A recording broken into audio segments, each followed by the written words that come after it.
Muito bom dia, boa tarde, boa noite para você que fez aí a prova da UF, né? Nesse dia 17/5, a provinha estava bem bacana, muito simples a prova, dava para você gabaritar tranquilamente. E eu vou fazer a resolução dela aqui rapidinho para vocês, né? Para você ter uma noção da sua nota, se você foi bem ou não, tranquilo? Então, vamos seguir nessa.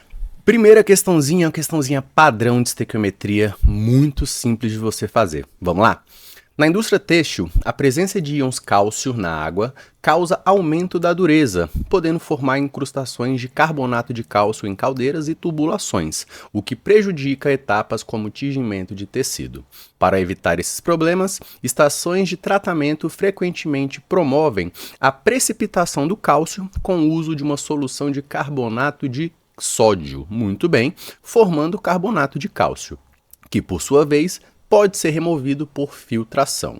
Um tanque recebeu 500 litros de efluente, cuja concentração de íons cálcio é de 0,02 mols por litro.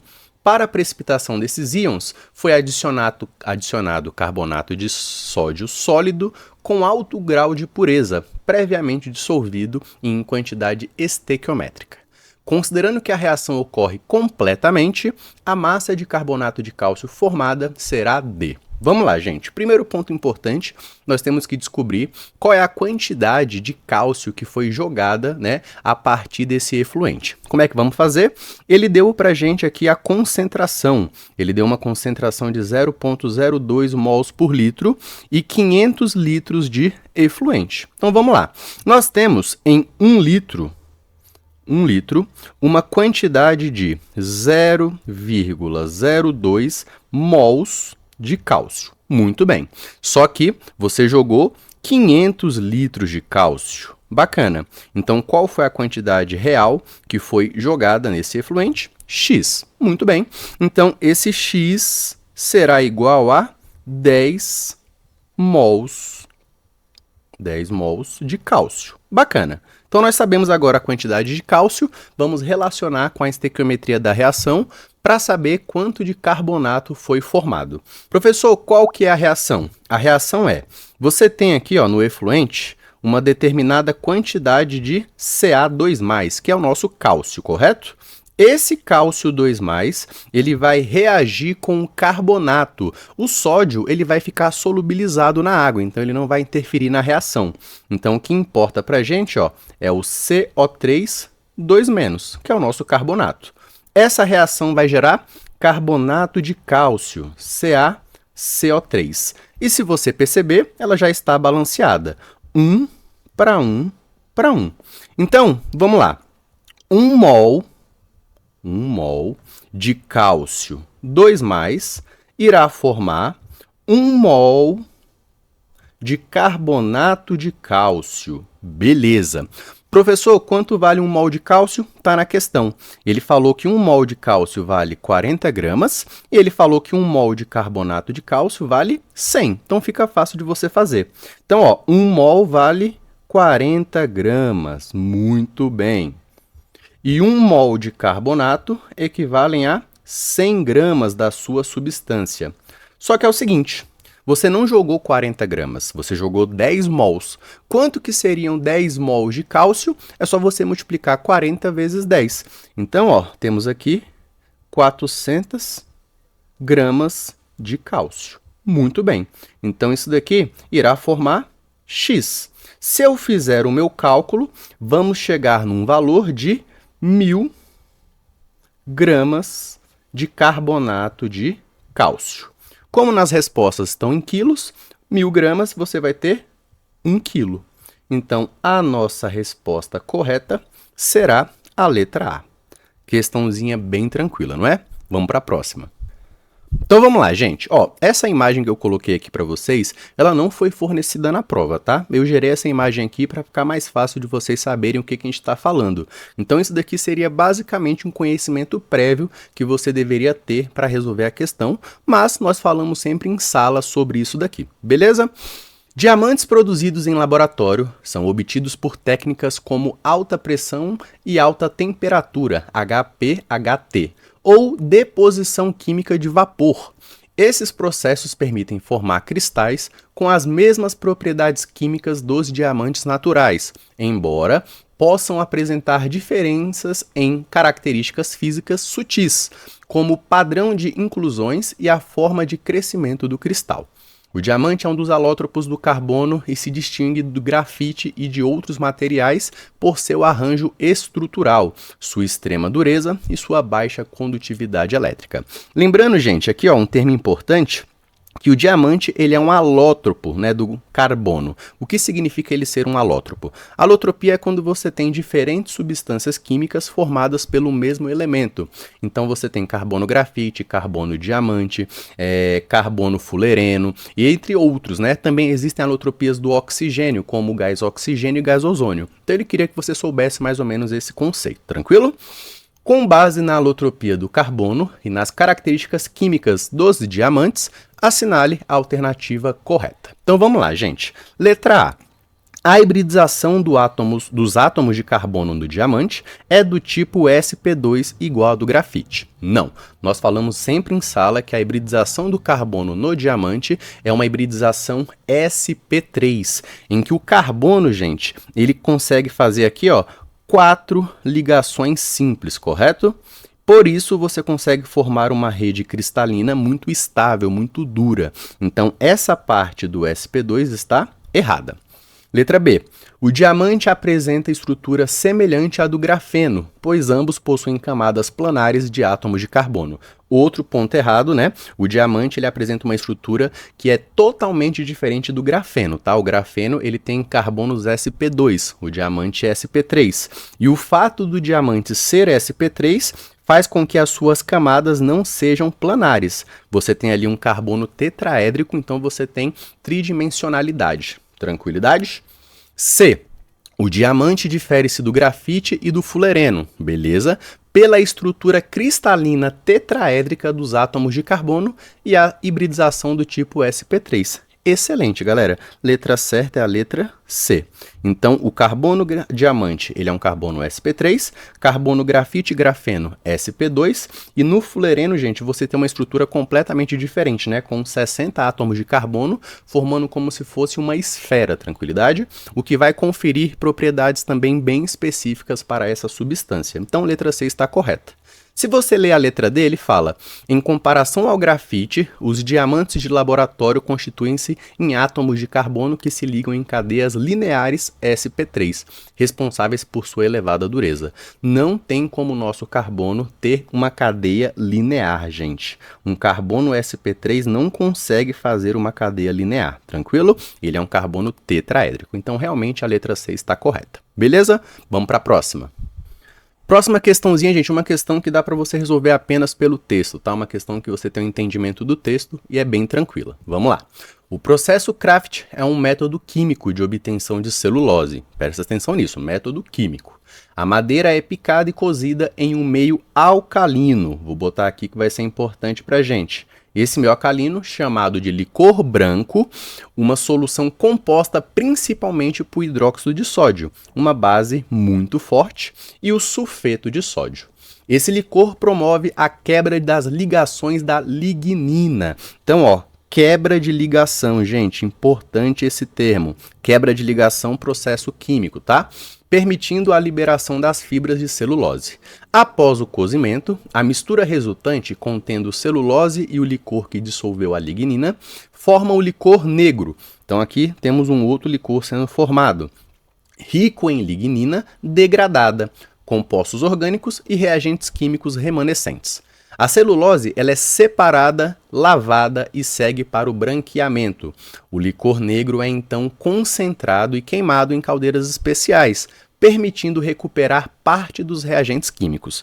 Então, você tem recuperação de partes dos seus reagentes. E um outro ponto que eu não tinha falado, ele fala que essa celulose ela é separada, lavada e segue para branqueamento. Método de separação, processos físicos, tá? E ele fala que são posteriormente reprocessados para regenerar o licor branco, fechando o ciclo químico do processo. Bacana. Com base no texto sobre o processo Craft de obtenção de celulose, assinale a alternativa correta. Vamos lá, gente. Letra A. O licor branco é uma mistura de ácidos fortes. Já vou parar por aqui, gente. Ele fala no texto, bem no início, que você tem hidróxido de sódio, que é uma base muito forte e não um ácido, tá? A queima do licor negro impede a recuperação dos reagentes químicos. Na verdade, ele fala no texto, nós marcamos, gente, que você tem aqui a recuperação de parte desses reagentes. Então, não pode ser a letra B.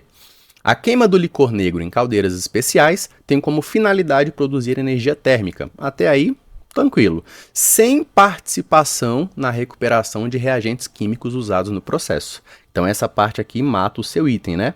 Você tem sim a recuperação desses reagentes. Na letra D, resposta correta, a etapa de cozimento com licor branco envolve processos químicos, né? Até porque você tem quebra de ligações químicas, formação de outras substâncias, então tranquilo até aí. Enquanto as etapas de lavagem e separação correspondem a processos físicos de separação de mistura. Gente, itemzinho correto, muito simples de você fazer. Tranquilidade? Vamos para o próximo. Agora o item, gente, que fala um pouco sobre impacto ambiental e ligas metálicas. Vamos lá. A doença de Minamata é um tipo de intoxicação por metilmercúrio. Então, metilmercúrio. Causada pelo consumo de peixes e frutos do mar contaminados. O problema ocorreu após a fábrica Shiso Ltda lançar resíduos com compostos de mercúrio na Baía de Minamata. Então, você lançou resíduos com esses compostos de mercúrio. Muito bem. Ali no Japão. Ali, naquela região, muitas famílias dependiam da pesca e com o tempo surgiram casos graves de envenenamento. A doença identificada oficialmente em 1956 não é contagiosa, mas pode ser transmitida de mãe para filho. Foi só em 1968 que o governo japonês reconheceu a Shiso Ltda como a principal responsável pelo desastre. É importante lembrar que o mercúrio é um metal pesado. Professor, o que é um metal pesado? Metais pesados são aqueles que são bioacumulativos. Eles podem ser acumulados no organismo vivo e passar por cadeias tróficas, tudo bem? Então você vai comer ali um peixe que está contaminado, você vai ser contaminado também. E esse metal ele não vai ser degradado no seu organismo. Você não vai conseguir metabolizar esse metal. Então ele é bem perigoso. Líquido em condições ambientes, capaz de formar amálgamas com outros metais como o ouro e que seus compostos podem acumular no em organismos vivos, né? Então, como eu falei para vocês, então eles são acumulados em organismo e eles formam amálgamas, né? O que são amálgamas? São misturas entre metais, no caso do mercúrio, com outros metais. Então são ligas metálicas. No Brasil, problemas análogos ocorreram em áreas de garimpo de ouro, onde o uso de mercúrio também provocou a contaminação e adoecimento de comunidades locais. Se você está fazendo ali um pré-vestibular ou estudando na escola, já passou por esse conteúdo, o professor deve ter comentado para vocês sobre esse método de separação e ele deve ter falado sobre esse impacto ambiental. Tranquilo? Assinale a alternativa que associa as propriedades do mercúrio ao desastre de Minamata e ao seu uso na mineração de ouro. Então vamos lá, gente. É uma questão tranquila, tá? Letra A. O desastre de Minamata e a contaminação em áreas de garimpo relacionam-se principalmente ao fato do mercúrio ser um metal altamente reativo com compostos orgânicos nitrogenados. Gente, essa parte aqui, dele ser um metal altamente reativo com compostos orgânicos nitrogenados, não faz muito sentido, até porque a intoxicação foi feita com metilmercúrio, que não é um composto nitrogenado. Então você já pode marcar esse item como errado aqui sem problema algum, tranquilo? Letra B. A relação entre os eventos de contaminação se estabelece devido à capacidade do mercúrio metálico de volatilizar rapidamente. Até aí, corretíssimo, né? Espalhando-se pelo ar e de reagir diretamente com oxigênio atmosférico, formando compostos estáveis que impedem seu transporte para regiões distantes e contaminando organismos localmente. Gente, novamente, no texto ele fala sobre a intoxicação de metilmercúrio. Nada tem a ver com a oxidação do mercúrio pela presença do oxigênio atmosférico. Então, não tem por que a gente marcar esse item como correto. É aquele item que faz sentido, mas não faz sentido aqui para a questão em si, tranquilo? C. A formação de amálgama ocorre porque o mercúrio metálico dissolve o ouro. Perfeito. Criando uma liga que pode ser separada pela destilação do mercúrio. Correto. O mercúrio tem uma temperatura de ebulição menor. Quando você esquentar, ele vai volatilizar. Tranquilo? E no ambiente aquático, parte desse mercúrio pode ser metilada por ação de micro-organismos. Corretíssimo, formando metilmercúrio, o que aumenta a sua toxicidade e favorece a bioacumulação. Gente, esse item aqui tá lindo, né? Corretíssimo. Você lê e você vê que ele está correto, tudo bem? Vou ler a letra D rapidinho. No Japão e no Brasil, o impacto ambiental ocorreu porque o mercúrio, ao ser lançado no ambiente, precipita facilmente no fundo dos rios e baías. Já vou parar por aqui, gente. Você não tem precipitação do mercúrio, tá? Quando ele é jogado em meio ambiente. Então não tem como esse item estar correto. De boaça, bora pro próximo. Então vamos lá, gente. Última questãozinha da prova. Como vocês viram, foi uma prova tranquila, bem fácil, né? Então dava para você fechar ela tranquilamente. Lembre-se de deixar o like aí no meu vídeo, comenta aí o que você achou da prova e me segue no Instagram, porque eu estou colocando vídeo aí todas as semanas para vocês. Isso aqui é muito importante para mim. Fechou? Para muitos, uma bebida eletrolítica tornou-se item essencial no dia a dia. Nas redes sociais, influenciadores de bem-estar postam constantemente sobre suas marcas e sabores favoritos. E a impressão que fica é que os eletrólitos são uma necessidade de saúde e não apenas um luxo. Segundo a médica Miranda, do Serviço Nacional de Saúde do Reino Unido, a maioria dessas bebidas é rica em sódio, o mesmo sal já presente em grandes quantidades na dieta. O excesso de sal no sangue, ao longo do tempo, pode aumentar a pressão arterial e, a curto prazo, causar alterações cardiovasculares.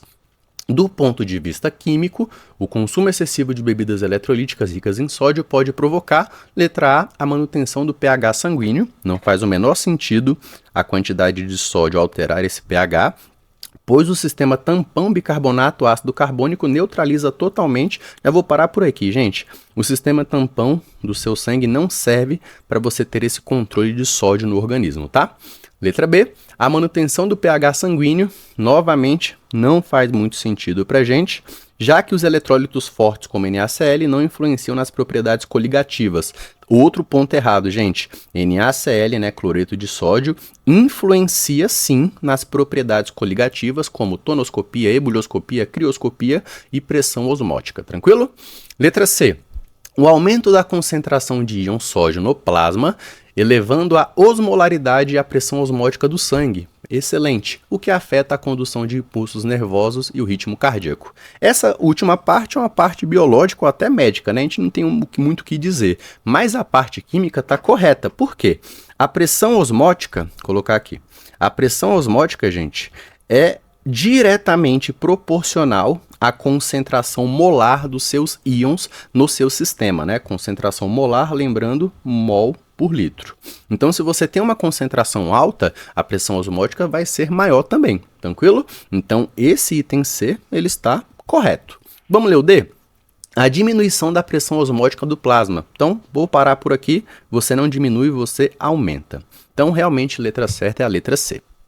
Então, galerinha, como vocês viram, prova bacana, gostei muito dessa prova, espero que vocês tenham se saído bem. Qualquer coisa, jogue aí no comentário sua pergunta, me procure em outras redes sociais que eu posso responder e ajudar todos vocês, beleza?